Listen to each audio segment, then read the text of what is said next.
Greetings and welcome back, everyone, to Into the Nexus, the podcast about Heroes of the Storm. I'm Garrett and I am joined on this glorious news-filled Thursday evening by my partner in crime, Kyle Ferguson. Kyle, what a show we have for folks today. We do, and devoid of guessing, which is probably the best part. Yes, isn't it nice for us to do a podcast about a specific topic, and news about said specific topic actually came out before we did the podcast, not an hour after, not the day after, but the morning before the show recorded. We actually had time to sit down, read news, do research, and put together a show where we're not just going, I think that voice sounds like this person. You know, it almost seemed like Blizzard was aware of the trolling they were doing. They're like, all right, guys, here's a hint. All right, guys, are you excited? Here's another hint. Oh, wait, hang on. We're leading them along a little too far here. Let's just get it out there before everyone loses their minds. Yep. Or maybe they just can't tolerate how wrong we were. Except for about the wizard. Everyone was right about the wizard. Everybody who knows, who's seen Avatar: The Last Airbender, or I guess just played Diablo because the voice actor's the same. I guess you wouldn't have to see Avatar: The Last Airbender. Knew who the wizard was just based on the voice alone. That was no surprise there at all. You and I, however, were surprised about the Necromancer because the whole thing about balance, and I guess you and I were both not up to snuff on our Necromancer lore from Diablo. No, but that's how you make a good Necromancer, is they're all about balance and death is an inevitability, but also it needs to be balanced out because dead have come back for the graves or whatever. Fair enough. I can get behind that. So they hate evil Necromancers, but they use the I don't know, it's a thin line for sure, but who cares? Necromancers are cool, right? Yes. I was, I've said it before and I'll say it again. I was very disappointed when Diablo 3 came out and also got an expansion, and there still hasn't been a playable Necromancer in there. And I know everyone, the Witch Doctor, it's the spiritual successor to the Necromancer. I don't want to be a shaking naked man. I want to be a cool, goth metal looking son of a gun. Sure. And they even taunt us by hiding the Necromancer in certain quests throughout mainly the expansion. Yes, and I've run across him many times, and I just want to play as him. So I may not be getting that wish in Diablo, but it looks like I'll soon be getting that wish in Heroes of the Storm. And before I just, talk too much, we should move in the news. But before we do that, I do want to remind everyone that next Wednesday, we will be doing our patron call-in episode. Info is up over at patreon.com/ITN. So if you want to call in, all you have to do is be a patron. All the info is there. So go check that out. Now, Kyle, let's dive right into it. We're on, boys! Ha-ha! Let's liven up this place! Can stitches play now? Point me to the stage. You have been pointed to the stage. And the stage is set with two new heroes coming fast and furious. It's hilarious, guys. We had to do 180 in planning the show because we were like, let's lead with the balance update. But it's like, oh, no. New heroes have been revealed. That is the big news. That is going right at the top of the show. Yes, but I don't think we would be celebrating the same way we are without that balance update. So the fact that things are moving on Wednesdays, weirdly enough, and now we have heroes on the horizon. Heroes of the Storm is looking pretty darn special right now. And when I logged in last night, my friends list was full. And it's been really cool. Like, during this lag time between balances and new heroes, a lot of people who weren't playing Heroes of the Storm came back over, but all the old kind of people who camped out in it for a couple months wandered away. And now we have some excitement to bring them back. Could you just imagine for a moment if we hadn't just had a brand new Diablo patch, what our friends list would look like inside Heroes of the Storm? Diablo. Be really nice. By the way, I need to get in there and play, and you need to do it with me. Just saying. I do. Just saying. I like the Witch Doctor. Yeah, it's just not for me, man. No, and I get it completely. Like, they went, well, you're always fighting skeletons. If you summon skeletons, that's visually confusing, so we'll make them all unique, but I agree. Flavor-wise, there's no substitute for a bunch of bones. There isn't. There just isn't. Well, let's kick things off, and let's talk about, is it Li-Ming or Li-Ming? I don't know. Do we have first confirmation on how her name is pronounced? We can say the wizard. Okay, the wizard, who now has a name because all Diablo heroes must be named in Heroes of the Storm. Right, because they are a personification of their previous abilities made into a form. So my witch doctor is a complete spirit-based witch doctor. Looks nothing at all like the in-game Heroes of the Storm witch doctor. And here they're saying we've made choices. So your wizard may differ from ours, but this is Li-Ming. Yeah, exactly. I think it's a good way to take it. And also, what else in the world could you possibly do in a game that needs to be balanced like a MOBA?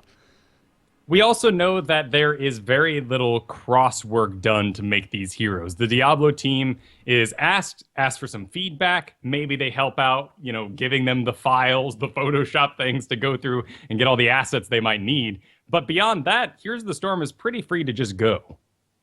Yeah, which makes sense. They're unique teams. Diablo's got their own things to work on. I wouldn't expect them to be like, Team 1 just calls over to the Diablo team like, hey guys, we're working on a Diablo hero. Could you stop what you're doing and come help us? We've never designed a hero, and we're not fans of your game, so we need some help here. Yeah. But anyway, let's dive in, man. So I'm just going to say Li-Ming, the wizard. She is an assassin. She looks like she's going to be the quintessential arcane mage, which makes sense. This is something you and I have kind of pontificated on many a time because we already have the fire mage Kael'thas, we already have the ice mage Jaina. So how in the world are they going to make the wizard from Diablo 3 unique? They're going to do it by making her an arcane mage or arcane wizard. Whatever. Right. In fact, that was my recent argument against that voice being Kael'thas, which was another very popular idea because he's an icy dude. And right now we need to fill out the wizard class a little bit. Right, exactly. So let's jump right in because her abilities and Zul, the Necromancer, who we'll get into in a second, have been released. So we know that her trait is called Critical Mass, and how that functions is that participating in a kill or assist lowers the cooldowns of all skills, including heroic abilities. A card to play as a trait. Yes, Raynor did it. That's pretty great. Now I've seen some chatter around the web, people being like, "Oh my God, are you serious?" And Dustin Browder has been trying to quell concerns by saying, "Listen, guys," which I think this is kind of funny. Maybe it makes even more concerns than it quells. Hey guys, he basically said that the wizard's cooldowns are already pretty low, so reducing them further, you're just going to chew through mana. Right, which is now there's some different confusion across different sites. In fact, Dustin Browder just shotgunned the internet last night, doing multiple interviews across multiple shows, websites, just doing email interviews. It all came up last night at like 7 Pacific. It was weird, but it all rolled out, and he was a champion. I'm sure quite the day for him. So we're getting a little bit of mixed message here. We don't know if it resets the cooldowns or just lowers them, or if they basically reset because the cooldowns are so low anyway. Yeah, we missed the news entirely last night. I don't know how we did that. You and I were actually playing games together, which rarely happens nowadays. But we were too busy enjoying some co-op StarCraft to see the clock tick 7 for you and 8, 9, 10 for me. Yeah, I didn't run into it until, my pre-Betty Bye going through my phone. I missed it entirely. Once we were done with StarCraft, I was a special kind of tired. And that special kind of tired is Garrett is so tired he doesn't actually check social media while he's in bed trying to fall asleep. Happens very rarely. Very rarely. Anyway, onward with the wizard's abilities. Magic Missiles looks like will be her bread and butter spell. It is a skill shot. And it shoots 3 missiles at a target point, and the missiles come from the sides of the wizard. So they don't come out in a conventional straight line skill shot. So it sounds like the animation functions very much like the animation does in Diablo. Because you magic missiles in Diablo and they kind of come out and then they home in on their target. Oh, that's interesting. You're thinking of Arcane Barrage, though. Oh, am I? Yes, where the little missiles go and fly out, and then they hit the circle you've created on the ground. You're right. I am thinking of Arcane Barrage. I mean, Sorry. I'm honestly just happy to have magic missiles in the game because that is one of the favorite spells of D&D. And on my table, we call it Mighty Missiles. Gotcha. Do you? I would ask you for the story, but we have too much to discuss. Sure, fair enough. Onward and upward. But we don't know how this works. Comes out the sides. Okay, let's see a video. Yeah, exactly. Arcane Orb is another spell that the wizard will have. It's a moderate speed projectile with very long range, dealing more damage the further away enemies are. When I play a wizard, I always use Arcane Orb. So I know, Kyle, every time we get a Diablo hero, you're like, this isn't how I play mine. I'm sitting here going, there's Arcane Orb. I'm a happy man. Yeah, it's a good spell. Great feedback on it, that explosion. Be cool to see if it augments like in Diablo across talents and we can change its color, maybe. It's more visual. That'd be neat. Yeah. She can teleport, which can be used to quickly move around and avoid skill shots. It's on a very short cooldown, and apparently has a lower range than Bolt of the Storm or Vala's Vault, to give you some idea of just how far away the teleport is. So it's pretty short. And Bolt of the Storm's pretty short, so we'd already be thinking, okay, well, maybe defensive, maybe a little aggressive here and there, but Vala's Vault, that is tiny. And you're basically just going to be repositioning in your current battle. Am I the only? I guess I have a different opinion than you, because I think of Vala's Vault and I think of Bolt of the Storm as a generous amount of space covered. Fair enough. I come from Dota 2, where the Blink Dagger is a little more giving. That is true. That I can see that. I can see. I've just gotten so used to heroes now. But I mean, you can most walls with Bolt of the Storm, you can teleport to the other side of without having to actually hug the side of the wall you're currently on. So I'm thinking maybe with the wizard, if you do want to port through a wall, you may have to completely press yourself up against it pixel to pixel before attempting to jump to the other side. Sure, and there's also really cool augmentations for teleport, which I'm sure we'll have throughout her talent tree. Maybe even something along the line, since this is a base ability and not a number 1 or number 2. We might even have something along the lines of Lunara with a force teleport talent. That's true. Well, let's talk about her heroics. The first option is Disintegrate. Yes. You channel a wave of energy that is aimed with the cursor, and it deals damage from long ranges. Heroes Nexus says it's good in narrow choke points. So they also likened it to Lightning Breath, and from this description, it sounds very much like Lightning Breath. I'm curious how it will be differentiated. Well, I love my giant lasers. Of course, this is a very similar talent going on to an assassin, and with her kit, it's just going to make it different, even if it's the exact same spell. I would assume, though, that Disintegrate's going to be a lot thinner, though still be able to hit multiple targets. Okay. I'd be into that. And that could be her level 20 augmentation for it, is that it goes through people, and before then, you're just burning down a single guy. That would actually... I bet that effect would look really cool in game. Yeah. If they get it to look even remotely like it does in Diablo.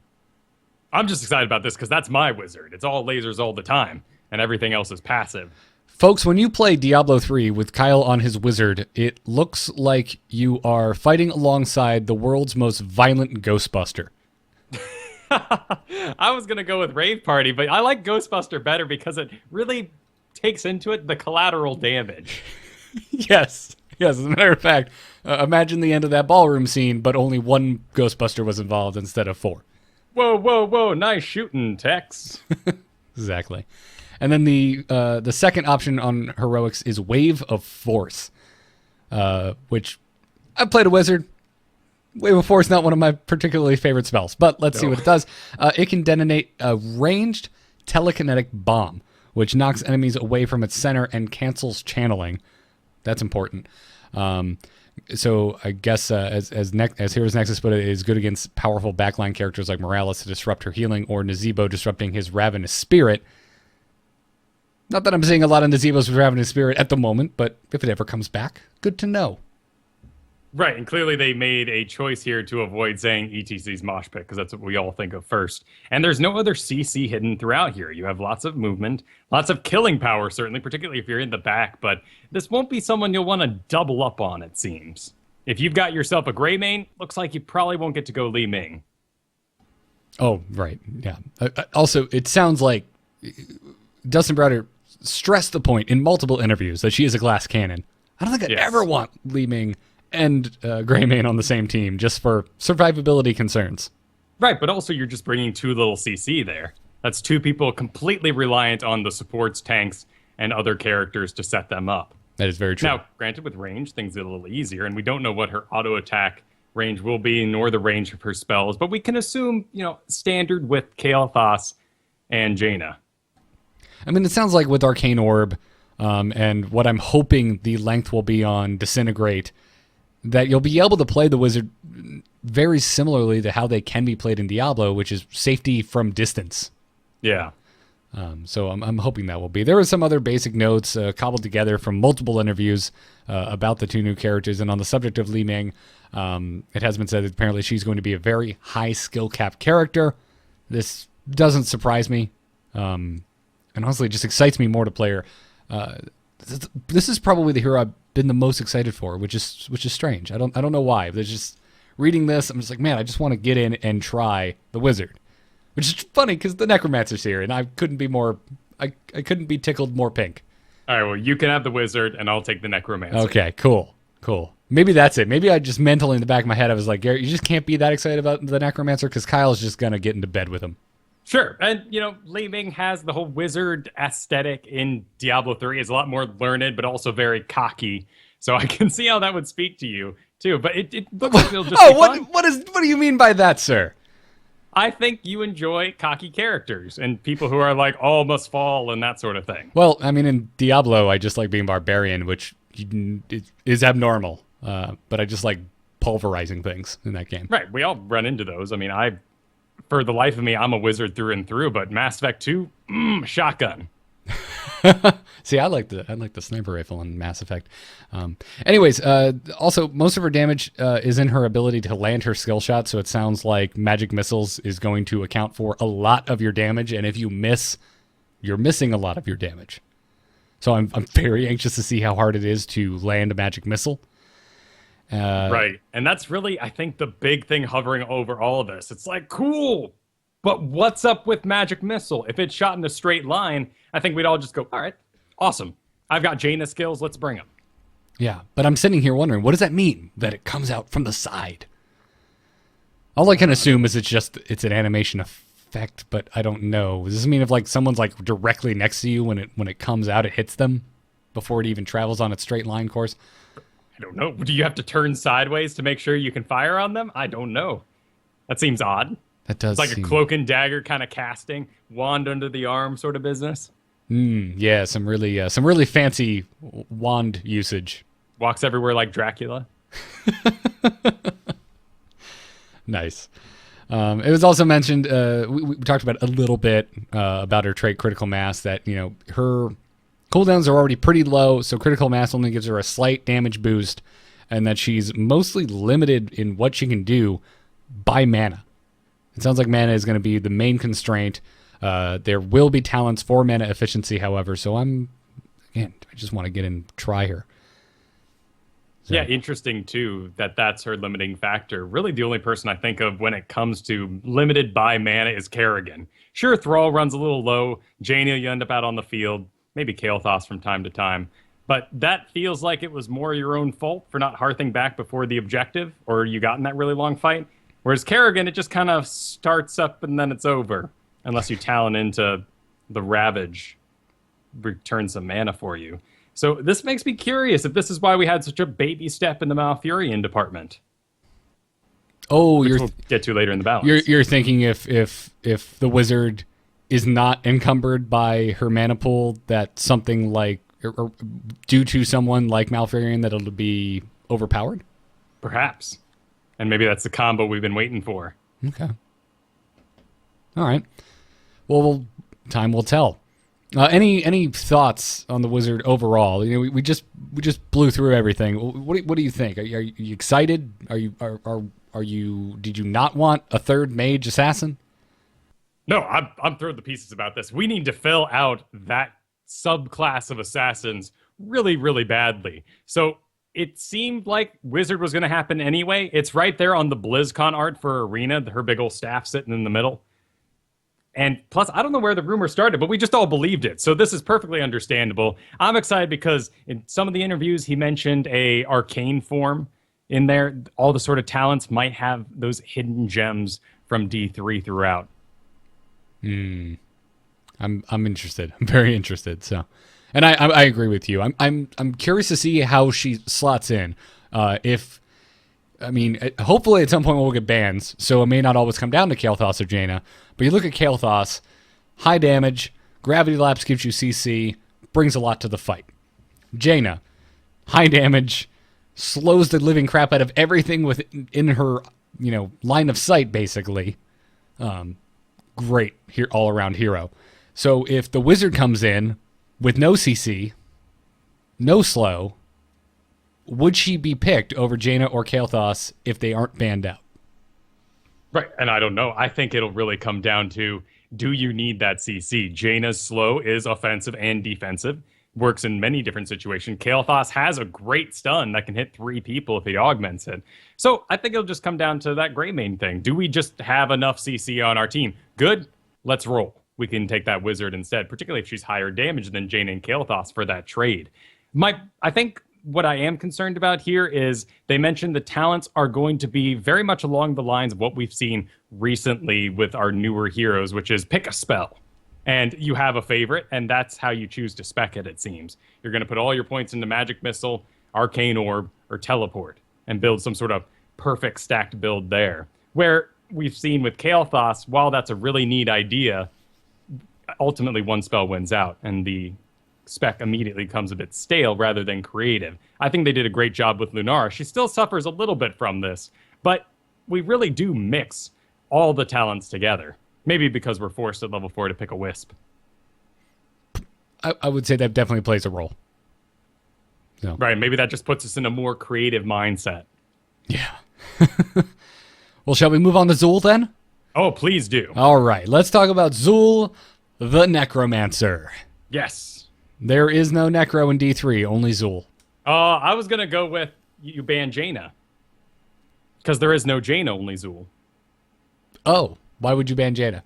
Because Dana, you see it's play on it's Ghostbuster play on. I missed it. Oh, and I already started off the Ghostbuster references today. By the way, this episode of Into the Nexus is brought to you by Ghostbuster references instead of Star Wars references. Hope someone noticed that. So let's get right in. So Zul, first and foremost, I know he looks really imposing in his art. He's got a sword in one hand and this creepy scythe in the other. Also, I know, Kyle, there's a little piece of you that's like, oh my god, he has a green scythe. Yeah, Death Scythe from Gundam Wing. Oh my goodness, yes. This is going to be one of those heroes that I'm going to get on release week, and then I'll play him in, secret. It won't be AI, so I feel real special, and I'm going to have to wait a solid month. We only had to wait a week before most Greymane said, not for me, and moved on with their lives. Greymane is cool. He's little kid cool. But Zul is third grader playground cool. I'm just ready for him to grab a microphone that has spikes all over it and put his foot up on the monitor and just scream. Oh, the art is a little naked. And I assume the model is too from the one shot we've seen. But there could be one heck of a spiked, scald up master skin awaiting us. Yes, yeah, that too. But for the moment, I'm digging the Danzig vibe. Okay, I'm all in. So the first time I play Zul, I take him out of the garage. I will be listening to some Misfits while I play him. So, oh, you know what? I think I just found a picture of the wizard's magic missile. Oh, and it seems to shoot from a line out to your sides. Could you link it? I can. I will link that to you right now. Line out to your sides. So imagine if you're a battleship and you have giant shoulder pads and you have different guns going out about 8 feet wide. And then they fire on a focal point.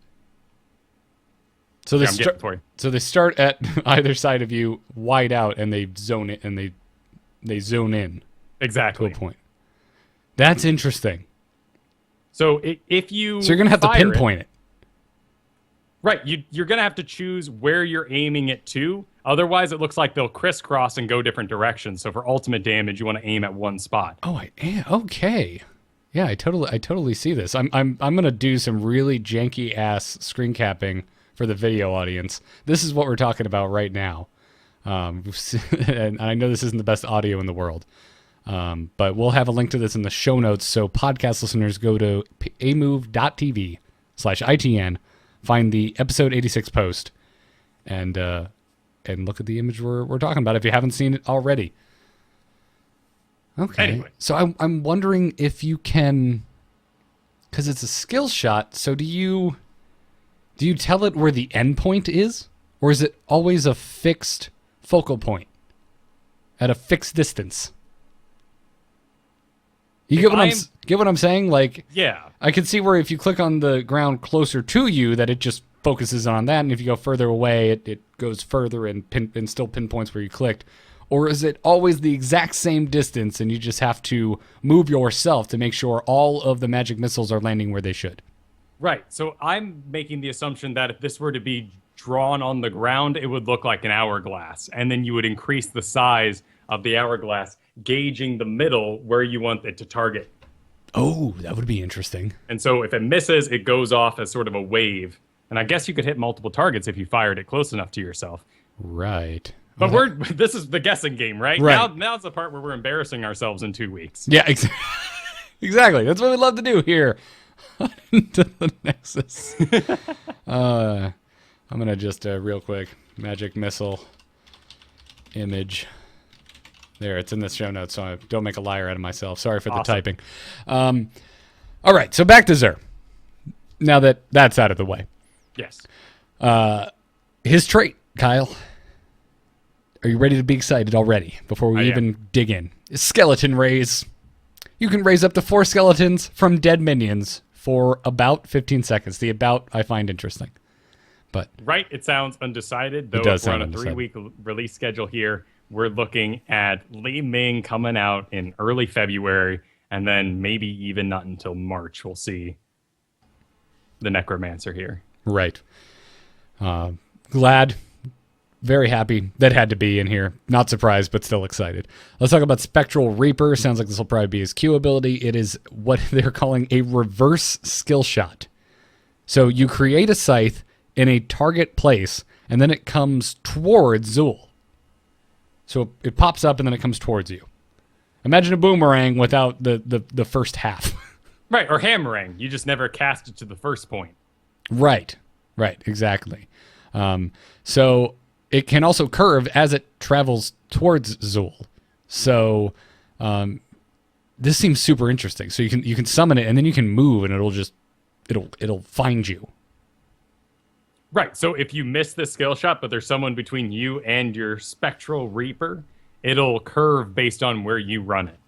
Yeah.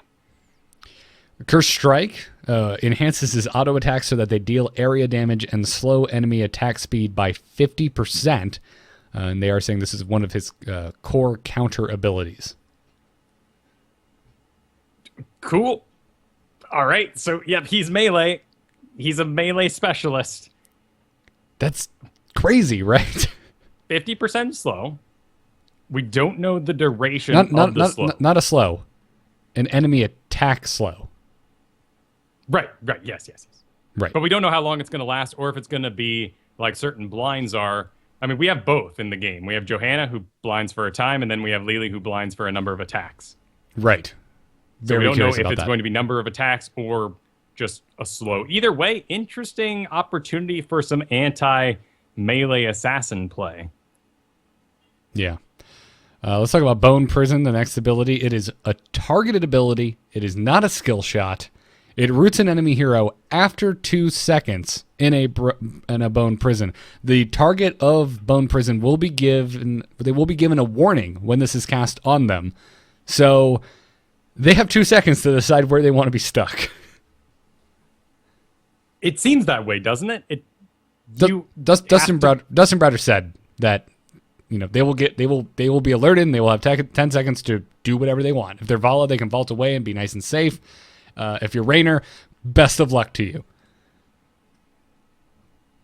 Cool. All right. I like this because this is always something that we talk about when we talk about our probably borderline moronic ideas of how it is to develop a new hero. How do you need stuns, you need slows, you need roots. How do you make them differentiated? How do you make like Malfurion's roots different from a new kind of root? And this is absolutely, I think, a new take on it. And I dig it. And it's still simple enough, which is the really important part to me. I mean, new heroes coming out for League of Legends, Dota, they're books. And it'll be as ridiculous. And WoW gets this too, where it's like, slow them for 2 seconds, then they're stunned for 1 second. If they are hit by another spell, they're stunned for 2 seconds, then you reactivate it. And you're like, why? Why do I need all this? Yeah, no, I like this. It's clever. It's easy to understand. And it's a root, so you can keep attacking their face if you're that Raynor and you can't get away. But this kind of combos into what I'm talking about with Curse Strike for the anti-melee assassin. If they're running at you, they have to make a choice. Are they going to end up bone prisoned right in front of you? Or are they going to have to run away and then get bone prisoned? Are they going to continue to engage, get root, and you just walk away? I guess we'll find out. Yeah. All good options. Yep. Apparently he's going to have a bonus ability. Interesting. We Yes. have this with Rexar, but it was after the fact. Yeah. It's called Bone Armor, and it gives the Necromancer a shield for 25% of his health for 3 seconds. So you have some self-survivability tools there with bone armor. We can assume that 25% of a specialist's health won't be the biggest thing in the world, but this is damage mitigation. Yes, absolutely. Something that's missing from tanks for some of them, and we call them bruisers now. So will we have a Yes. special tanky specialist? Yes. I mean, Kyle, come on. I mean, isn't healing yourself as Sonya technically damage mitigation? I'm joking. It's self-healing. But let's talk about his first heroic, Poison Nova. It is a, quote, big poison explosion that deals massive damage over time to enemies hit. Apparently, it's not very effective. It only catches 1 or 2 heroes in it. But if you can hit multiple heroes, I guess it is devastating. Sure. Well, I mean, that's area effects. Yes. Oops, I hit one person. Well, you kind of messed up the area effect part of that spell. Yeah. Effective at only, okay, frontliners, but yeah, so you want to be in the middle of things, so use bone armor to get a little bit deeper. We don't really have anyone that can toss anybody. You can increase movement speed. So maybe like a divine shield, run into the middle of everyone else and then poison nova it up. That was my first inclination. Or maybe if you have a Karazim on your team, your healer's near you anyway throwing heals. You can get a little crazier. And I'm not poo-pooing this. Venomancer is my favorite Dota character. I love poison damage. Right now, even with the changes we had, which we'll get into soon, though poison isn't the best type of damage to be casting. So it has to be large enough, and I want to make sure that it pierces. Because if we actually have to, aim this and like the little poison globes shoot out, hit people, maybe even minions. Oh, multiple heroes, cool. But we don't know if it pierces still.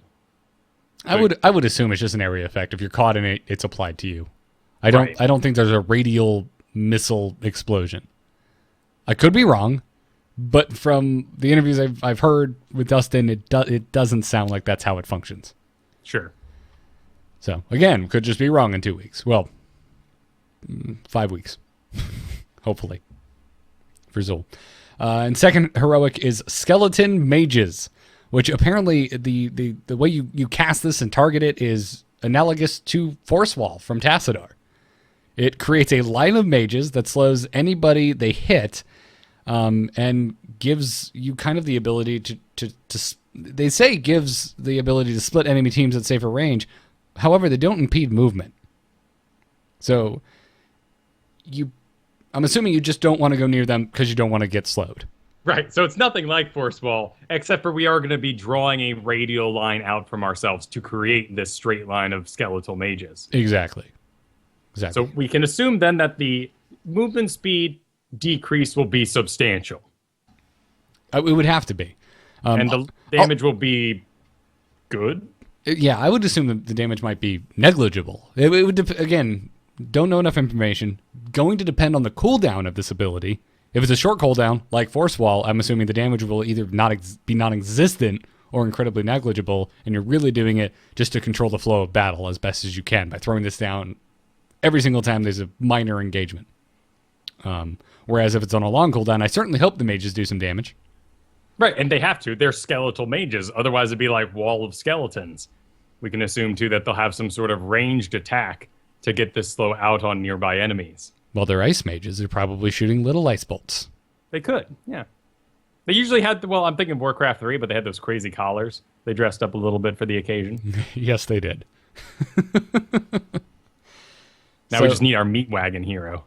Oh, I would play the crap out of that. Just roll over creeps and just eat them up and store them for later use.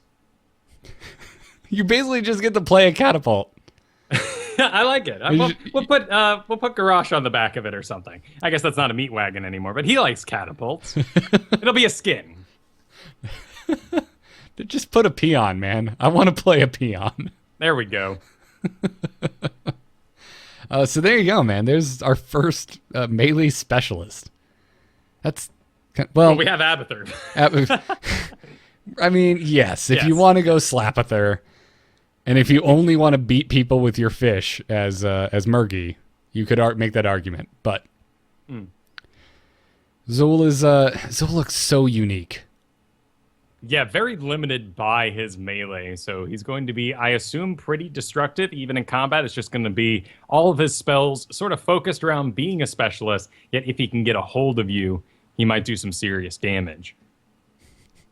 Chat room are arguing Murky is more about his poison and his pufferfish, I would argue. Okay, 1/3 of Vikings. Fine. But Vikings literally covers all the bases.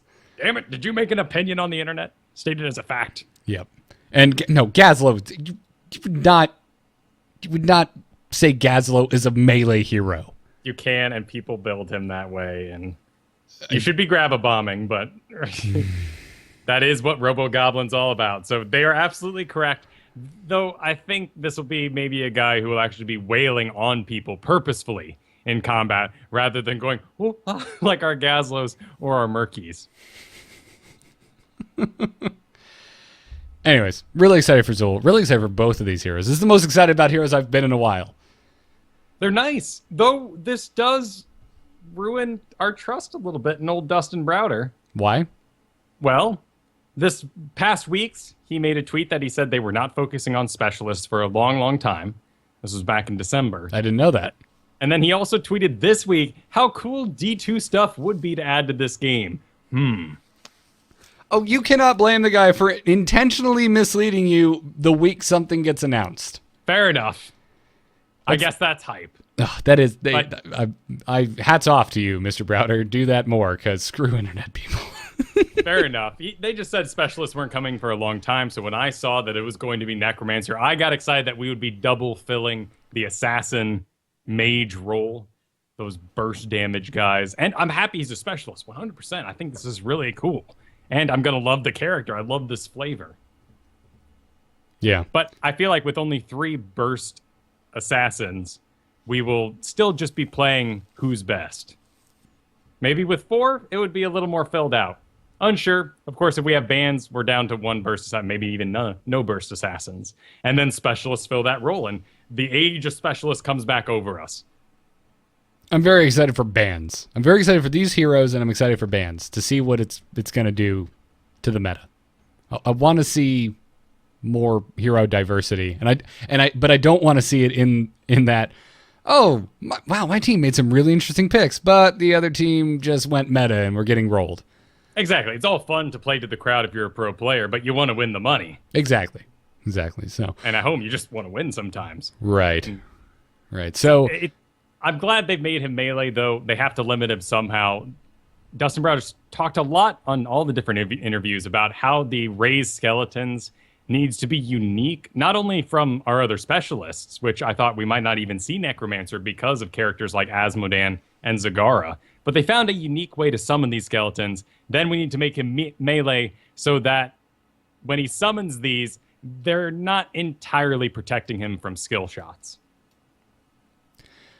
I'm very curious to see how that plan plays out as well. Also, Spirian made a little reference saying, wouldn't it be cool if there were talents like Bone Spear and Corpse Explosion Winky Face? Nice. I want Corpse Explosion. We might Explosion. get some alternative buttons that help fill out the flavor of the class. That'd be absolutely sweet. Sign me up. So, Li-Ming will be coming before Zul. There's no confirmed release date for either of them, so it sounds like they're hopefully going to stick to their every 3 to 4 week release schedule. It seems the plan. Hopefully closer to 3 rather than 4. We could be playing Li-Ming in 2 weeks. Best case scenario. Yeah. I'm glad I saved my money. Did you not even pick up Greymane? I didn't. I want to get him. But really, it's nothing against Greymane, because I got some emails and people were like, guys, why were you so lukewarm on Greymane? And first of all, I feel like you weren't lukewarm on him at all.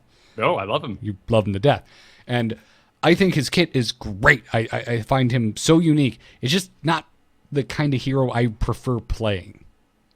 No, and if I poo-poo him at all, it's just because he brings nothing else but damage to the table, and I find myself so very rarely in that position in a draft.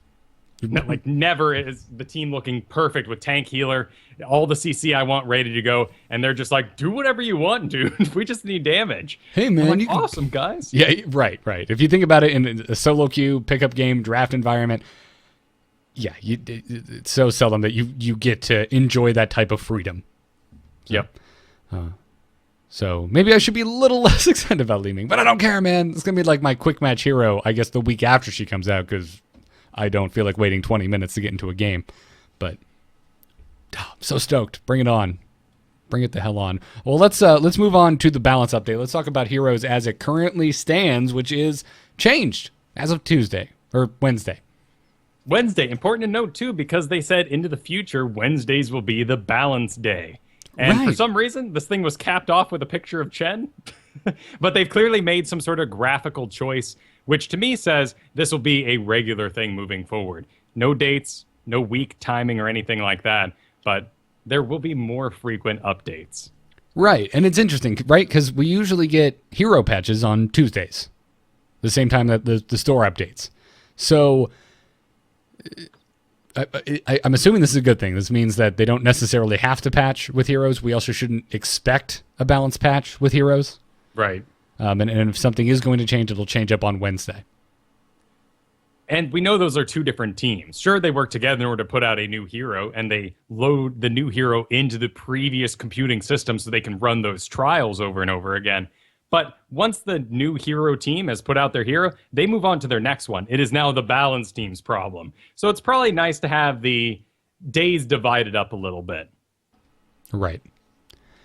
Well, let's talk about the balance update. First and foremost, cleanse, man.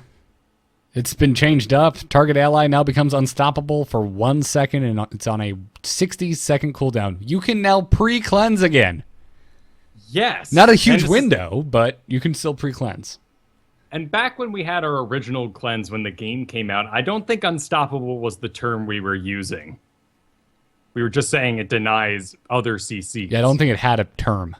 Yeah, and then that got put on various characters, like Muradin, that was added to his jump later on, so we knew that he was unstoppable, and all those sort of things. Diablo got it. With Skeleton King, I know we had it by the time he came out. But this is interesting on a lot of different levels. And Cleanse was a burden in the original version of the game, because it's what you had to do to be a good support. Granted, we were dealing like with 3 of them or so, and Uther and Malfurion were about the only ones who had it. And then you had, well, I guess Rhaegar had it too, but then you had Li-Li. So really, you had the 3 supports. Li-Li wasn't very popular at the time. There wasn't any Serpent build that had been figured out. And so people just said, well, here's our healers. They're only the ones with cleanse. Now we have a large enough hero pool where we can make choices, and we can say, look at the enemy team. Do they have too many CCs? No? All right, I'm good to go a healer without cleanse.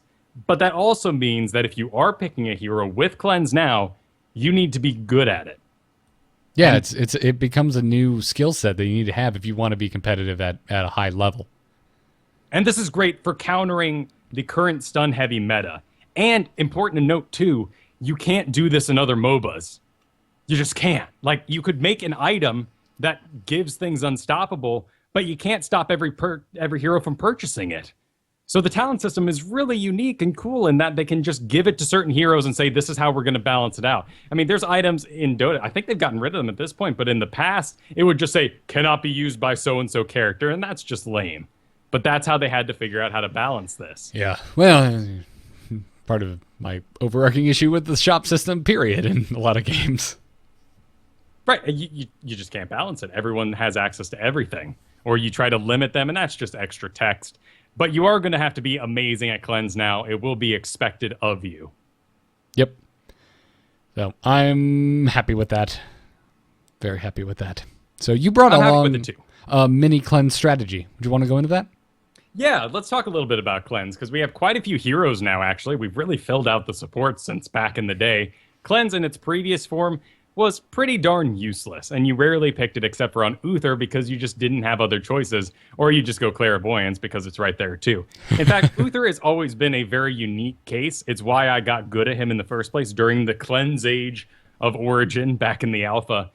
I have Divine Shield, and all of my spells are good to go from day one. It's not like Diablo, where I have to pour in, 3 talents, 2 talents into my Firestomp just to make it a viable spell. Every single one of Uther's spells is viable from the day you set foot on that battlefield. However, they get way better when you get Benediction. Yeah, they do, right? Because you have these long cooldowns. But otherwise, your spells don't need the augmentations of increasing spell whatevers by 20% or anything like that along the way that you might pick up for other healers. Mm-hmm. Plus, with Uther, it's easy to make the decision to cleanse. Are they under the effects of CC?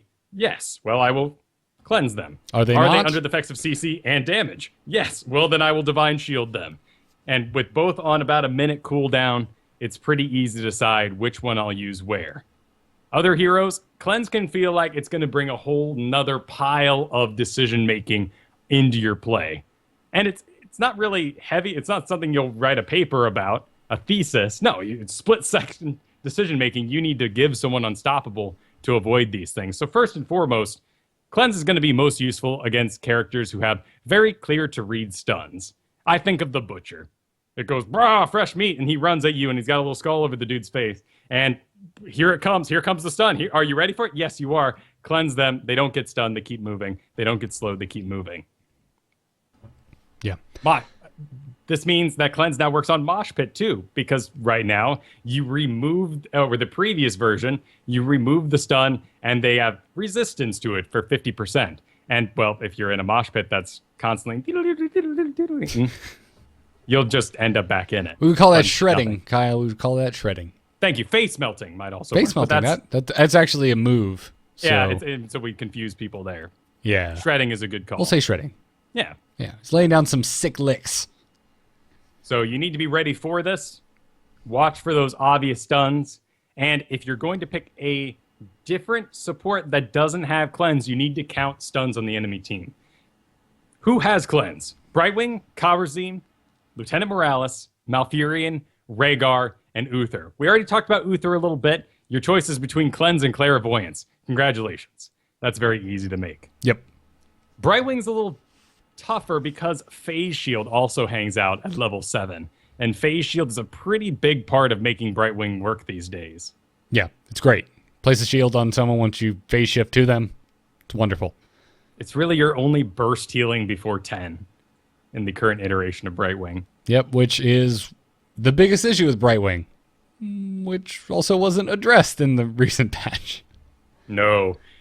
Karazim has to put it up against Echoes of Heaven, which if you're a Karazim player out there, you know full well that is an essential part of maximizing your healing numbers. Yep, auto pick at the moment for Karazim, so I think it's going to be really difficult to change the mindsets of our monks out there. And if you draft Karazim early, this is just something you'll have to be prepared for. See it coming down the pipe. Enemy team has too many stuns. All right, no Echoes of Heaven today. I'll make a talent choice that helps fill out my team that I didn't know I was going to have to do. Maybe getting into it.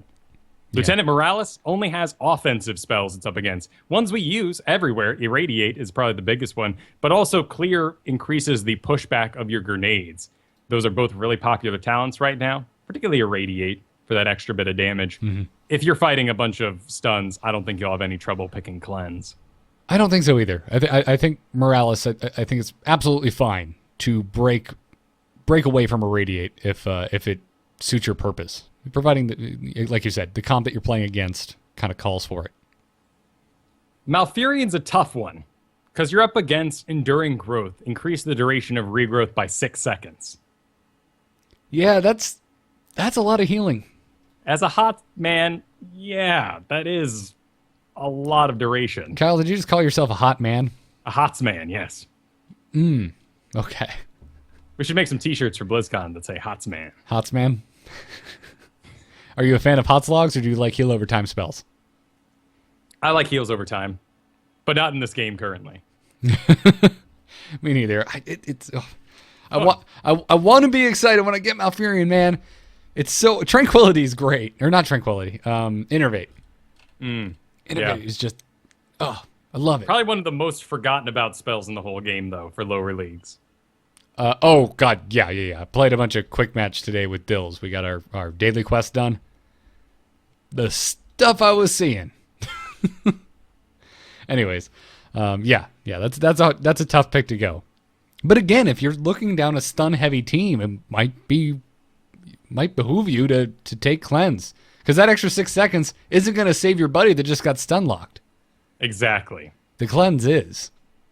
And there's no limits on who you can cast it on. This doesn't have to be a tank or yourself, or it can be the assassin. This is what we were talking about last week and helping out those assassins get in there. This is going to be huge for Malfurion and helping people out. Right now, I'm very much in the camp of, if you have a melee assassin, you have to have Divine Palm or Divine Shield. Cleanse could fix that, at least for the engage. It's only a second, so it's not a long time. Right. Let's move on to Rhaegar, our last cleansing support. Yeah. So Earth Shield, Farsight, and Forward Momentum. Granted, I put Forward Momentum on here because I love Battle Momentum. It's interesting that it's on the support. Doesn't really get picked too much, but it is up against it. Mainly, it's going to be that Earth Shield, which is a rather essential part of increasing the survivability of your team as Rhaegar. As it stands, Earth Shield can seem a little lame. Your Lightning Shield, you put it on somebody, it does a bunch of damage, spinning little balls around them, and that doesn't feel very supporty. But finally, at level 7, you can give it a brief shield. Right. And I feel like if you don't take the shield, you'll be a lot less inclined to even put Lightning Shield on people if your job is to just keep them alive. At 60 mana, only an 8-second cooldown, but you can burn through your own mana if you didn't end up going anything like, well, your Feral Heart at level 4 there. Right, which I am very fond of, personally. It's very good. It's a wonderful talent. So, would you recommend taking Cleanse with Rhaegar? Or do you think Earth Shield is just too darn useful as a support? I like Earth Shield a lot because it's doing exactly what I want my shield to do, protecting people as they go into melee. And I'll cast it on melee targets who are most likely, if not going to take direct damage, some sort of random collateral damage from them being attacked by a nearby minion or something along those lines. It does a lot of work. So if we need a cleanse support, I don't think Rhaegar is going to be the guy. But you can now make that choice. Much like Kharazim. If I need cleanse, I don't really want to give up Echoes of Heaven. But I do like, much like Uther, that I can make the choice to cleanse or Divine Palm. That is true. Oh, cool. I really like this cleanse change. I'm assuming you're for it, since we've been talking about the stun heavy meta as of late. Absolutely, 100% for it. I hope that it doesn't burden new players or people trying to work their way up into becoming skilled players. Because it now has an effect, which is a very big deal. It does floating text as unstoppable over your head. It affects your nameplate. There's a yellow swirly animation around you and does a sort of ding-a-ling-a-ling sound effect. So people know they're getting cleansed, not to the effect of like Divine Palm or getting eaten by stitches, but we still now know that cleanse went off. That's great, but that also means on the flip side, people will know that you didn't use cleanse and may rage on you. So this has to be a skill you have down, or you will be focused as a problem area. And that's a little disappointing. Well, something you learned with time. Sure. It can be trained. As some things should be. I don't think everything should be easy to deal with immediately. So, well, let's talk about some of the hero changes. Lunara had her health increased. She also had her health regeneration increased. And also Nature's Toxin, her trait, had its damage increase from 32 plus 4% per level to 34 plus 5% per level. So, more survivable, gonna heal herself up a little faster and does more damage. The main thing being here, not only the increase over time, but it's a 5% per level, which puts her above the 4% curve of everybody else, meaning a late game Lunara will do statistically more damage over time than her competitors.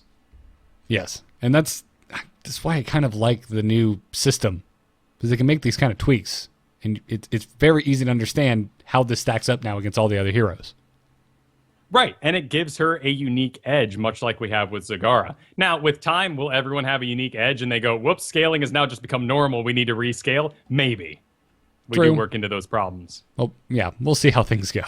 But we also have greatly reduced stats. We're not dealing with intelligence, items that augment, agility, attack speed. Strength equals health in a lot of other MOBAs, which is weird because you need it for damage on your tanks, but only health for everyone else. It gets confusing. So something like this allows very unique augments to heroes without just being dumb. +1 armor. Well, what does that mean? Yeah. Now, no adjustment to her ability to stutter step, which was mentioned by Dustin Browder. Granted, he didn't promise it was coming in the most, the closest to us patch, but that's kind of what I'm anxious to see. Because I did buy her, really ready to take her out for an honest try, but I want to be able to stutter step. And she is, approaching, just because I've been playing her so much, my replacement for Raynor when I lose him. And I want the community to embrace her so I can pick her and not cause rage going into the match. Is she ready? Maybe. I don't think the stutter stepping issue affects me very much because I prefer leaping strike. So if I get in that situation, I can distance myself back out. But if you're going with Thornwood Vine or using a different spec that doesn't really take advantage of bonus range, you will end up with this bug for now. Yeah, see, I just naturally kind of gravitate towards Thornwood Vine. But I could be trained. We'll see. Maybe our next coaching will be with Lunara. Who knows? By the way... Perhaps. And Thornwood Vine probably does, statistically, just more damage overall, probably has more wins. I focus a lot on positioning coming from other MOBAs, so any sort of skill that gives me that ability, I'm going to take over just plain damage. Nice. By the way, everyone, if you're a patron, I believe $1 or more at the moment, go check out our Tassadar coaching video up on the Patreon right now. Very special episode because these patch notes came out in the middle of our record. Yes, that's right. We did. We totally had a non sequitur where we went, "Oh my God, the patch is up," and sat there and read it for a little bit before continuing on with the Tassadar lesson. So it was unaffected. It was great. I had a lot of fun with that, man. Let's talk about Raynor. He had his health decreased. He had his health regeneration decreased. And the bullseye talent for penetrating round was nerfed. It had its stun duration decreased from 1.5 to 1 second. All right. How are you feeling? That's fair. How you feeling about your boy Jim here, Kyle? All this is fair. I loved Raynor back when people hated on me for picking him. Now he's top pick tier 1 madness.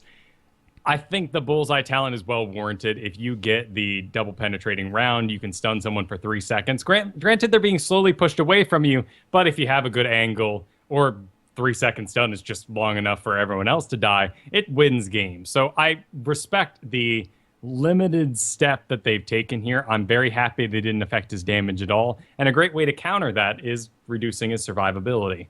I liked the developer comments too, saying, because they led with, hey, his damage is a bit too high.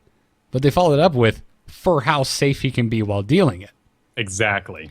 So, because I saw them, I just started reading immediately, like I stopped at too high. I'm like, but you didn't touch the damage. And I finished the sentence. I'm like, oh, okay. I can agree with this. Because Raynor his survivability it's very high. Especially with a character that doesn't have an escape mechanic.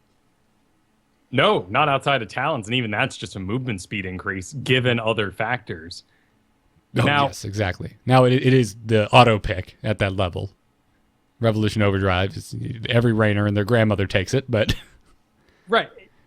And I think about, all those times I barely got away as Raynor that I won't be able to do now. Will I make other choices along the way? Perhaps. Maybe I won't stand my ground as religiously until those spells go off. But Give Me More is still a good talent here because it's a flat amount of health. It heals for 965 points at level 1. So it's unaffected. That's great. If this was a percent base, we are now healing a base percent less of a lesser health pool. That'd be really bad for Raynor. So yeah. I think we're still in a great spot. I think so too. Now, granted, I'm not sure everyone's taking Give Me More. You're probably taking Seasoned Marksman, but... Sure.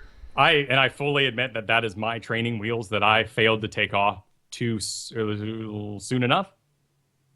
I still take it from time to time. If we end up in that wonky game where we have a Tassadar solo healing, you better bet your butt I'm taking Give Me More. And I finally moved away from it, but when Tyrande first became the new hotness as a solo healer, I was like, I don't know about that. I don't think you can keep me alive, so I'd be taking it.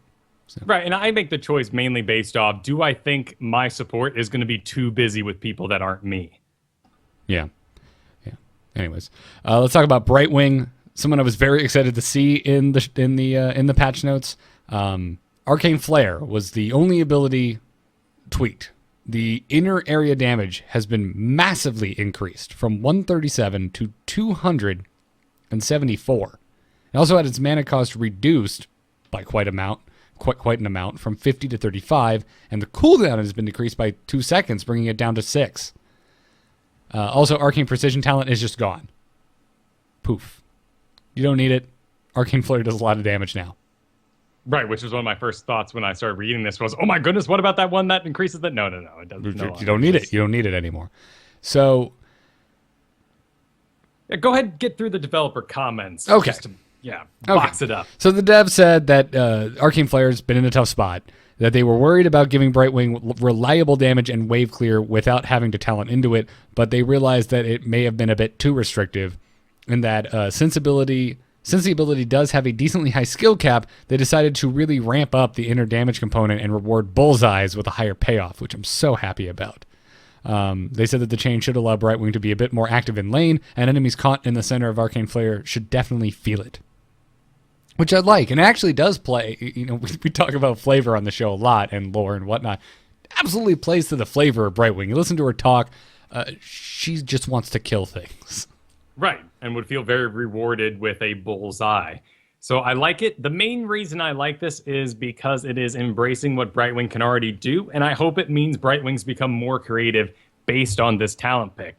Let's say you're on Sky Temple, you're Zeratul, you're roaming, you briefly visit the top to get an orb or to clear out that lane. Brightwing teleports to you, then you go off and roam. Brightwing is now up there, and she can farm that out and join you whenever the chests pop or you're going to do a turn into the middle. So if this means Brightwings make the choice to wherever they end up, other people can then head out and Brightwing can cover the lane, that's awesome. And we take a lot of power from her ability to cover the entire map. Does this just mean she'll just do more damage in the fight for now? Probably. I doubt most people are going to embrace that as a strategy when they're solo picking Brightwing as their healer. Right. I am looking forward to securing more kills as Brightwing. It always felt good to get the killing blow with Arcane Flare. Now it will become significantly easier to achieve that. Me personally, everyone knows what I've been wanting from Brightwing. I just want that 1 to 10 to be a little smoother as a healer, and this definitely doesn't help with that. But I don't know. I like these changes. Overall, I like this balance change. It seems conservative, and I like that it seems conservative. I know some people are complaining about the Tyrande changes we will get to here in just a second. But overall, I like that they're small tweaks. So who knows? And this may introduce more flavor into Brightwing as a character, rather than just someone with a bunch of handicaps that we need to turn into a normal support later in the game. If you pick Brightwing, because we're going to say we're going to have an early XP advantage because I'll cover the entire map, that'll get us to 10 faster, and then I can become a full healer. Awesome. Yeah. I mean, I don't know how good Brightwing is at covering the entire map, because to teleport, someone already has to be there, so the lane was already covered. But still, right. The fact that you can leave her in a lane, period, that she can lane worth half a damn, is a major improvement. Personally, I'm just mad now that we don't have Haunted Mines, because Arcane Flare would be amazing at clearing out those skeletons. It would. That's true. We're going to have to really make sure we dodge that inner area of the spitball. Yeah. Actually, I want to try taking Brightwing on Infernal Shrines now. Oh, that'd be interesting. Yeah. I think the area is a little small. Maybe if you had a Johanna to group them all up first. Yeah. Or if you're there alone, you can aggro quite a few of them and get them clustered around you easily. Fair enough. But when is that going to happen, right? Everyone's going to be running in and getting nuts. So let's talk about Malfurion. Regrowth. We got a buff. The initial heal amount has been increased. The periodic healing has also been increased, while Tranquility has been nerfed. The healing of Tranquility has been decreased. Not by a lot, from 46 to 40, but still a decrease. So I personally like this change. We talked about this yesterday, and I don't think my opinion has really changed on the matter, which was I always felt like Malfurion Tranquility excelled. It was wonderful, and it was an auto pick, but his ability to heal when Tranquility was off of cooldown, especially in a team fight scenario, was incredibly lackluster. And this is definitely a step in the direction to rectify that imbalance. I agree completely. Plus, it might be a different story if Tranquility worked like Lily's cups, but instead it's more of an aura you put out and you keep working exactly the same. You can auto attack, you can cast your heals. So if Tranquility stayed the same and he got more healing, we may be in a bit of an issue. Right. So let's move on to the lady of the hour, Tyrande. It's what everyone's been waiting for, Kyle. A Tyrande nerf. And she got it. But not everyone thinks it's enough. Particularly the pro players, but yep. Always remember, they're trying to make money. Yeah, this is their living, whereas you and I just enjoy the game. Anyway, so her basic attack damage has been decreased from 92 to 87. True Shot Aura has had the basic attack damage bonus changed to now where it only affects allied heroes. Not sure that was really the problem to begin with. No, but it's a nice little tooltip fix. Yes. Hunter's Mark, the Ranger's Mark talent, has had the cooldown reduction amount on Hunter's Mark reduced or decreased from 8 to 6 seconds. So you're not reducing as much time off of your cooldown on Hunter's Mark. And also the Huntress's Fury talent, the attack speed bonus duration has been increased from 4 to 5 seconds. So they're trying to make the auto pick of Ranger's Mark less enticing and the less pick talent, Huntress's Fury, more enticing.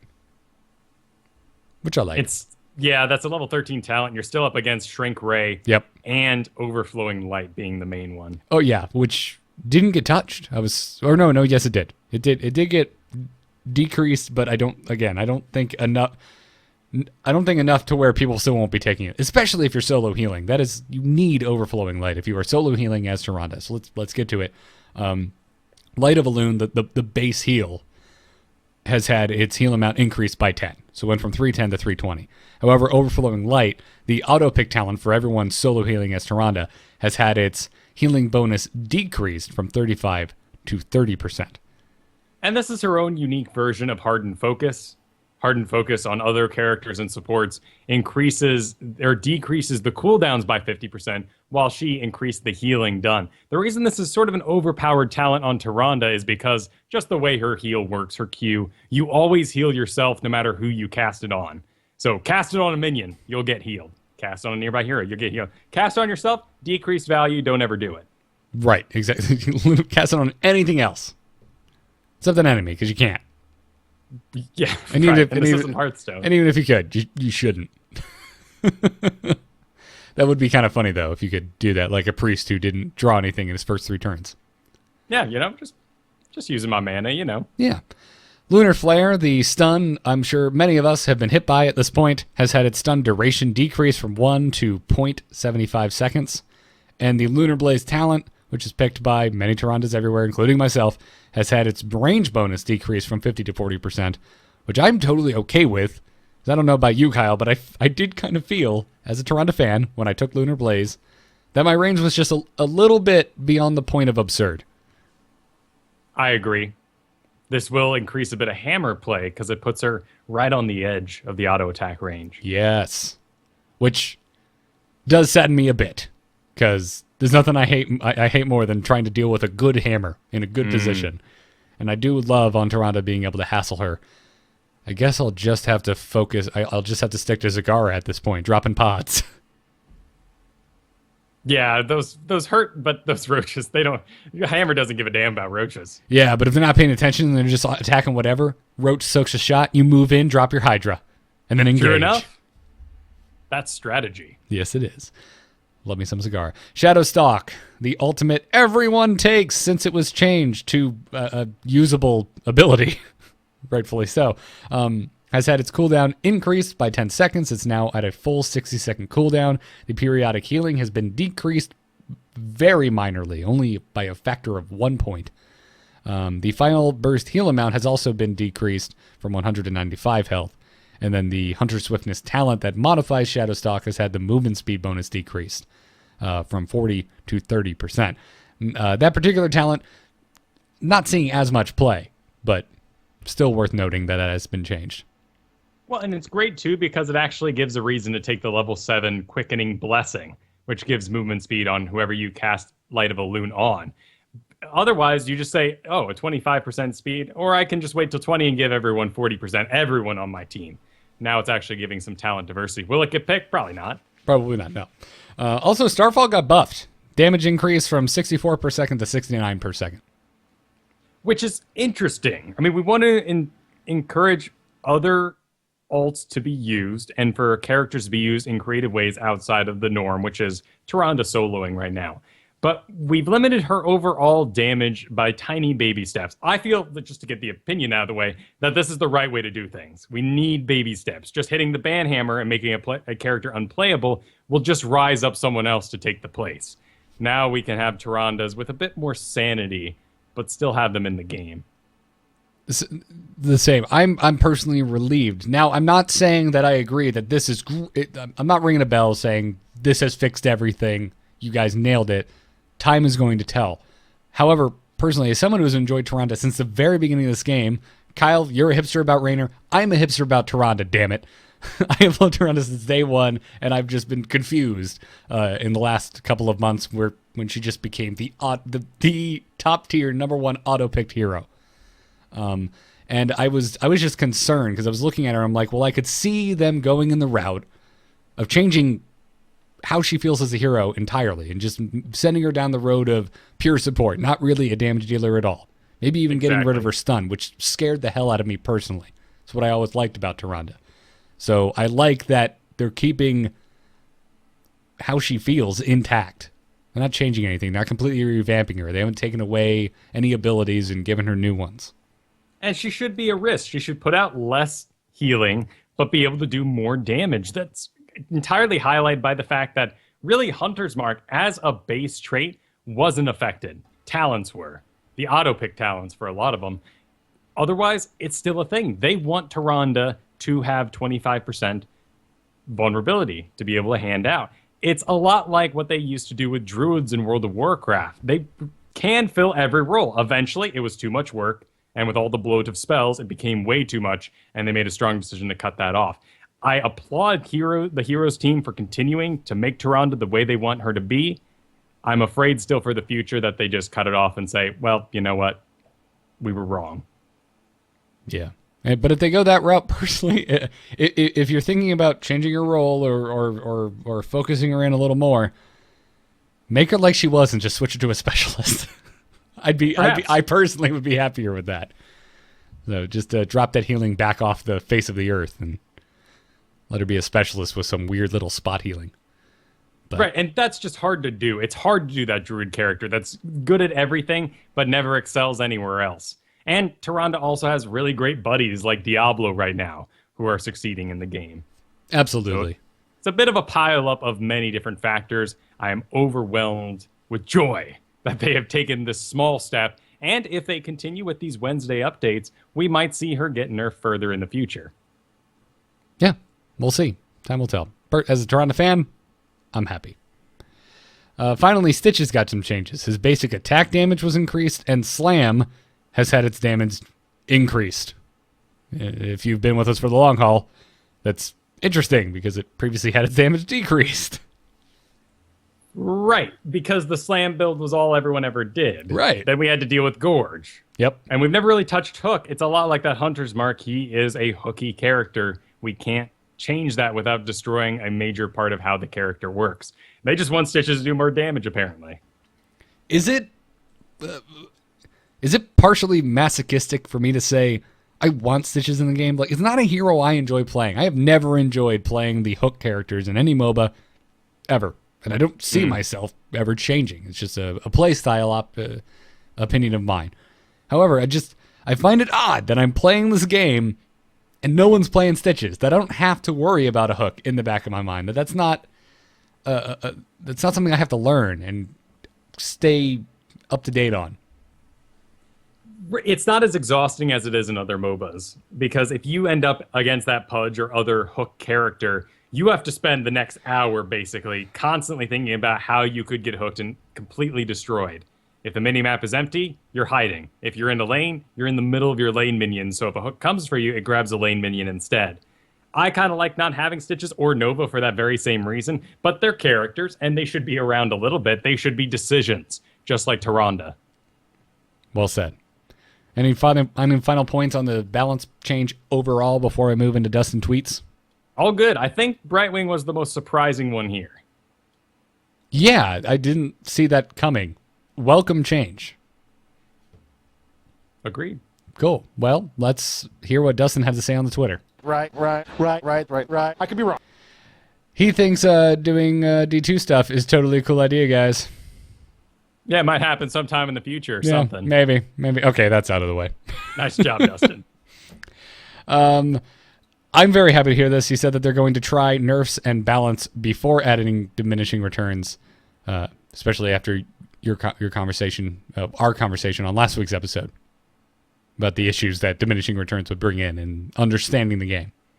In fact, the conversation went even further as to say they're possibly considering removing stuns from certain characters before they do anything like a diminishing return system. Is it weird that that sounds a lot more sane to me?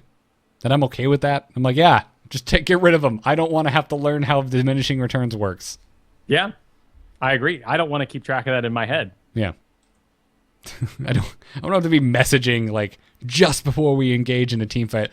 Hey, Uther, are you going to hit him with the thing? Because I was thinking about hitting him with my spikes as an Uberak, but I don't want to double up on the same guy, so we're not getting the right amount of stuff. I can't do that in a pickup game. I don't want to do that. Like, I'm trying to teach people just to stagger their stuns right now.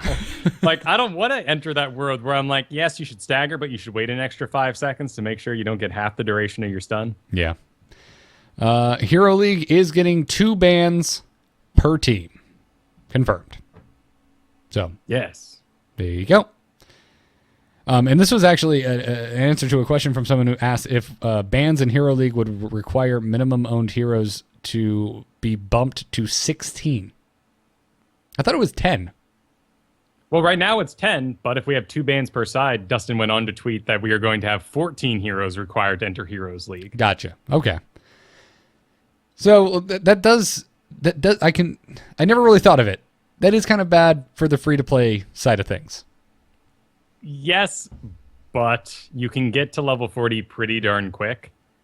And would we want those people to take a little extra time to maybe, before they go into Heroes League and mess with other people's games? I am by no means saying that I don't completely and utterly agree with everything that just left your mouth. What I am saying is I really never thought about it from that perspective. Right. I mean, that is a potential. I mean, if they buy nothing but brand new heroes, that's a potential extra $40. And that's expensive. Yes. Yes, absolutely. Now, people who have already bought 10 heroes at $10 a pop probably are in situations where they don't care if they have to buy another 4. They just wanted to get straight into Heroes League. They're in a rush. They spend the money so they don't have to grind. Yeah. However, if you are grinding and doing free-to-play and just saving up gold and buying heroes that way, that just added a lot more time on your barrier to Hero League entry. There will be that guy who is almost at his 10th hero when this gets released. Yep. There will be multiple of them. It's the same thing you take buying anything. It could go on sale the next day. It could come out with a Game of the Year edition that includes all the DLC. But now you got to buy the game, then you got to buy all the DLC. You have to download it like some sort of pleb. I've waited this long on Arkham Knight. That's why I'm waiting even longer. Fair enough. Man, I've been playing XCOM Enemy Within. That's an expansion pack, dude.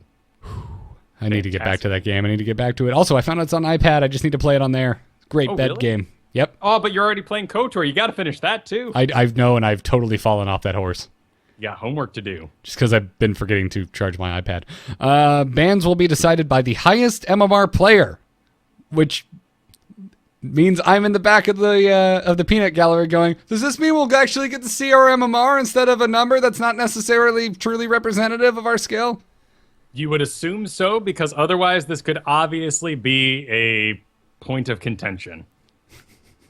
Now, will people argue about it anyway? Of course. Yes. You didn't deserve that MMR. You probably carried yourself up with a friend. Right. Yes, that is a very good point to bring up.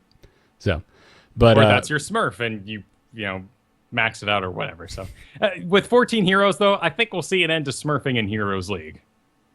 I think so as well. Unless you just want to spend a ton of money. Right. And then those people are once again the outliers. As they're known in the free-to-play community, the whales that sort of move the product. Yeah. And Dustin also said that Greymane will probably get a buff. Cool. All right. I still think people are just kind of picking him without thinking about it. I mean, right now we have had a substantial increase to Greymane's win rate over the past 2 weeks. He has now settled at 42% and is currently on the rise thanks to the balance changes yesterday. Also, the Glenais cocktail build I talked about so much has a 60% win rate. Yes. Yeah. I called it. Safety for the win. Still not the most picked talents, but when I checked Hot Logs earlier, it was like an all Worgen build is the top picked talents. Because that's cool. Right. Why wouldn't you want to be a Worgen? Exactly. It's the same thing with Kael'thas. I mean, Living Bomb before Chain Bomb feels pretty lame, so you'll see them rolling out in lanes doing augmented flame strikes the entire time. No, you're doing it wrong. Kyle, but it feels good, doesn't it? I set you up there. You were supposed to counter that with, well, who doesn't want to win? For the Greymane Worgen talents? Yes. Yes. In defense of your cocktail. Oh, fair enough. It's also the same thing that happens with attacking tanks. We all know not to do it, but there's those games, and we remember them. Like our favorite movies. There's those games where you roll up, the tank immediately explodes, and everyone on the enemy team goes, oh, and runs around in circles because their tank is dead. And you just wipe them out. Yes. It feels great. So then you get into your next game, and you attack the tank, and that tank ain't dying. And you've just messed up and lost the game for your team. Yep. And it was on Infernal Shrine, so it was super bad. Anyways, that's gonna wrap up Dustin tweets. So I'm glad to see that Greymane's been steadily rising after being out for a little over a week. And boy, has he dropped off. You can have Greymane free quick match games right now. I had some Greymane free Hero League games. I also had some that were not Greymane free, but as to be expected. Anyways, let's thank our patrons before we take an email or two and end the show over at patreon.com/ITN. If you enjoy the show, if you like what we're doing, that is where you can support us. This week, we wanted to thank William B., Mitchell T., Chaos 5061, Philip, and Sweetus. I like Sweetus. I just like the name. It's interesting. I hope that's actually a real name. I don't think it is because it sounds almost like it's a Muppet. Isn't it a Muppet? Isn't it the big guy who's not actually a Muppet? That's Sweetums. Oh. But it's close. That's probably why I'm thinking about a Muppet. Yeah. So, anyways, let's take an email and end the show. Darkness, stop calling. Does anyone else hear that buzzing? Hold on. Darkness just texted me. I wonder how many people listen to this and think their phone is buzzing when that bumper is played. Also, I played this bumper because someone in the iTunes review asked that we make that our permanent emails bumper. So you got it's not permanent, but I played it today for you, buddy. Hope you enjoyed it. Hope you enjoyed it. Well, I've had my share of heart attacks due to the trope alert on Film Sack. So it's only fair. Dear God, yes, absolutely. Particularly when I'm walking the streets of Chicago at night and they've just I think there was a car about to run me over or something. Just, whoa! What was actually the worst ever was in my early days of podcast listening to the instance while leveling in Hellfire Peninsula, and they got in the habit of playing random Fell Reaver noises. I freaked the hell out. Well, maybe some people play this while they or listen to this while they play the game, so we should just include random death sound effects. Some ding-dings here and there. How do we not have a death sound in any of our bumpers? I don't know. We've messed up. Yeah, I'm going to rectify that at some point, but not anytime soon, because I'll probably forget after we get into the after show games. Anyway, you can send your emails to itncast@gmail.com. Our email today comes to us from John M. And John M. writes, "Hey guys, just wanted to say that I really enjoyed the segment where you guys talked about the one-man combos that you can land as a single hero. I typically play with my best friend as a two-man party and was wondering if you had any good advice for some two-hero combos we might be able to strive for. Thanks a bunch, guys. I'm now an avid A-Move TV fan because of ITN. Well, thanks, John. I'm glad to hear you're enjoying it. Well, Kyle, as any good, I guess, teacher, I was going to say student, you've done your homework. Yes. We did talk about combos. I think that was, 2 shows ago? 2 shows ago, yes. And I'm glad we could help out so many people. I've been hearing a lot of good feedback about that one. This is, of course, requiring 2 heroes, so they're a bit more, elegant, and they're not as hard to combo, or they're harder to combo together, because you have to have someone on board, really. Yep. Cho'Gall's the obvious one, right? You can't even queue up if you're not prepared to combo. Right. And he does actually have a nice combo. You can do Cho's ultimate where he pulls people in, and then you do Gall's ultimate where he shoots out the crazy purple death rocks. Yeah, just and right I in front of you, point blank. Yeah, the Shadow Bolt volley, There which you go. gives an arrow for Cho'Gall to see, meaning he can move around and make sure it's hitting people. Yeah. So some really cool combo potential throughout that character. But let's talk about the real ones. You want to pick 2 unique heroes and bring them together for ultimate destruction. My personal favorite is one I play with Kristen a lot. We use Murky Asmodean. And Murky throws down the pufferfish. I do not attack anything. Pufferfish goes off. Everything's at low health. I slam it with my orb, taste for blood, get a full lane of minions. So by the end, you're just slamming orbs for obscene damage. Exactly. And because I invest in the talent that gives me the cheaper summons, the lane is very busy, as you could imagine, with all those summons, our lane minions, and my big fat butt marching down there. And then somewhere in the mix is this little tiny Murky running around, and it can be very easy for the enemy to lose her in the chaos. Yeah. If you're rolling with me, you might want to try this with the Johanna. Johanna's Knight Takes Pawn will absolutely do this and make it very easy to aim your Taste for Blood, as well as do well enough sufficient damage. Right. And then also Zeratul. Got a nice radial cleave that hits everything if he positions it correctly. So there's your Asmodean buddies if you're really wanting to increase the damage of your orbs. Right, when you think of let's all destroy everybody, you're probably not thinking of Asmodean, but there are plenty of good options there. Malfurion with any spellcaster. And we talked about this a little during the show here. Innervate, cast it. They're going to love it. Asmodean loves it too, so hey, a little more Asmodean love today. Abathur and Pingless Assassins also works very well. And by Pingless, I mean not Thrall, because he's got a little lightning bolt that actually, with the most common spec today, will outrange your Abathur ping, and he can control where to cast it. Plus, Thrall's burst damage comes from his Wind Fury. He doesn't really need an Abathur to augment him during that. But characters like Kerrigan, or Illidan back in the day, really enjoy this extra bit of damage. Butcher can too. I had a 2-stack in my Hero League this week. Just slam, as if it was a game of Magic, just slam Abathur Illidan in their draft. Oh, wow. And did it work? No, not at all. It went terribly. At least they had ideas, right? Yes. Yeah. Sure, like they were so confident that I didn't tilt. I'm like, oh, that's strange, but oh, all right. You guys must know what you're doing. It didn't work out. That Illidan died a lot. Oh. Yeah, Illidan's kind of in a rough place right now. He is. I'd like to see Illidan come back, because I've seen him surprisingly in a couple of my quick matches this week, and he still can be a total pain to play against. And Cleanse could help him out. I mean, since our update yesterday, he's up 0.8%. That's not a ton, but that's still a pretty decent climb. Yeah. Stitches is down, though, 0.7. So apparently a lot of people said, yeah, I remember Stitches. No, you don't. You don't remember how to play him. Yeah. You mentioned Diablo Tyrande. Obviously, makes a really good point. Really, they just gel.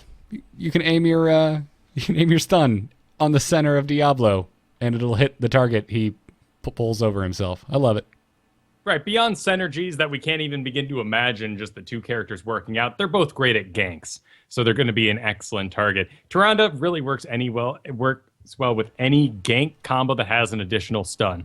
So Butcher could put in here. Muradin also does quite well if you lose that Diablo. Yep.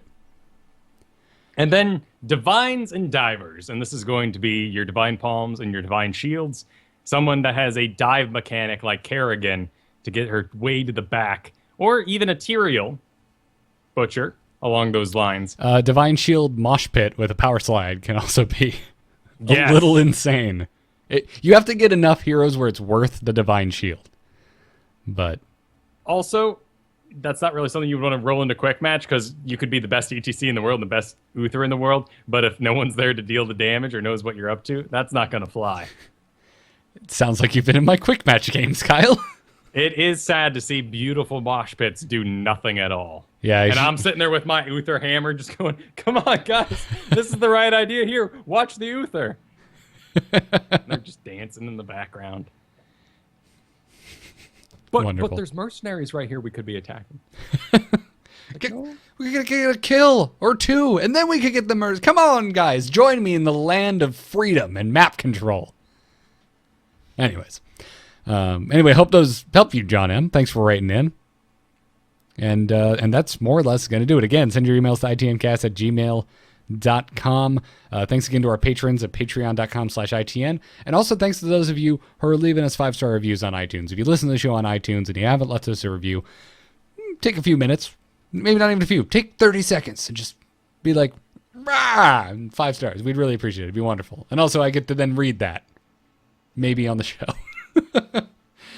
This week, let's thank David CL, Bruden, Xander134, Finn18, and Old Man Linus. Oh, wow, we got quite a couple. Thank you for going out and doing that. I know it's trouble, because you got to download iTunes. In this day and age, yes. Anything that's like, make a download, I'm like, no, I'm not using your program. Well, I mean, if you have an iPhone, I think you can leave it, within the podcast app. But why don't you just work in a browser, like the real life? I know. iTunes needs to change that and make our lives easier. Every time I visit my mother's house, she's like, can you help me with Outlook? I'm like, what? What? No, why are you using, God, just Gmail. What's worse is your parents using a browser, but they say, hey, can you help me with Yahoo? Oh, God. Nice MSN homepage there, Dad. Sorry, I couldn't hear. Work on your wireless internet while I'm here? I couldn't hear you. I was throwing my headphones on my desk, just thinking about working within Yahoo Mail. The good old days of Age of Empires. Logging into MSN Gaming. GameSpot Gaming was equally as frustrating. GameSpot or GameSpy? Oh, GameSpy, that was it. Which lasted up until the first Borderlands. I remember. Yeah. I remember getting in the Borderlands and wondering, what the hell is going on? Why do I need to do this? Yeah, I had to do it for AVP. Yep. Ugh. Not a good time. I love MMR. I hate it at times, but my goodness. It's so much better than picking a server. Yeah, because that's, a real balanced way to figure out your matchup. Oh, well, this game looks fun here. Oh, and the server says noobs only. Oh, well, wouldn't this be excellent? Oh, there's amazing guys just killing noobs here. Well, I'll try another one. Oh, look, that gentleman's using a no clip cheat and God mode. Well, this isn't the place for me. I'm just gonna leave here and. Yep, the old saying that if you think someone's cheating in Counter-Strike, they probably are. Yes, they probably are. Or they're using porn sprays to confuse you because you're 13 and going through changes. I can't focus. Anyways, that'll do it for this week's show. Into the Nexus is produced by amove.tv and our Patreon producers, Declan H. and Cheesy Bob.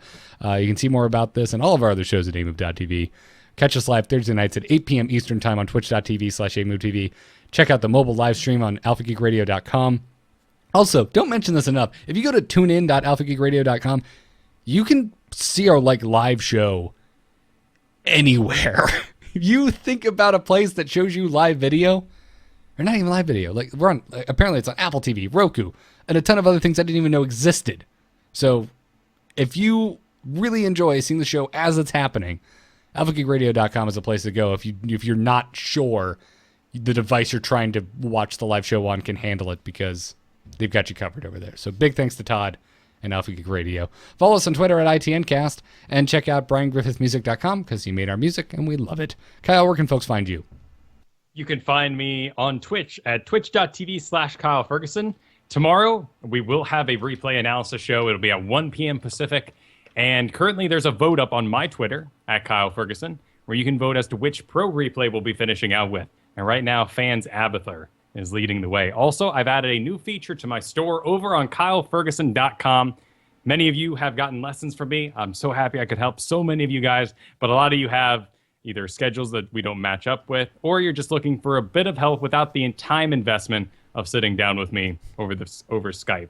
And you can now do that. I offer replay analysis over there. You just shoot me the replay, and I'll shoot you back the video the next day. Wonderful. I can't recommend it enough. At this point, Kyle is so damn busy. It's very hard to sit down and learn with him, but he's very good at it. So, Well, thank you. you can follow me on Twitter at GarrettArt. You can find my art over at nomanart.com. And the podcast I'd like to promote this week is Let's Talk About Star Wars with me, Jenny Josephson, and Tom Merritt. It's a new show. Go check it out. I'm enjoying it. So have fun. You can find it on amove.tv/Star Wars blog if you're looking for that, or iTunes, or there's an RSS feed and all that stuff. So check out doghousesystems.com. Use the code ITN to get a 120 gigabyte solid state drive added onto your rig. Use that same code ITN over at tweakedaudio.com to get 30% off and free shipping on your entire order of noise-reducing earbuds. We thank them for their support. We thank you all for listening. We will see you next week for episode 87 of Into the Nexus. Until then, good luck and have fun. Take care. Zool! Zool.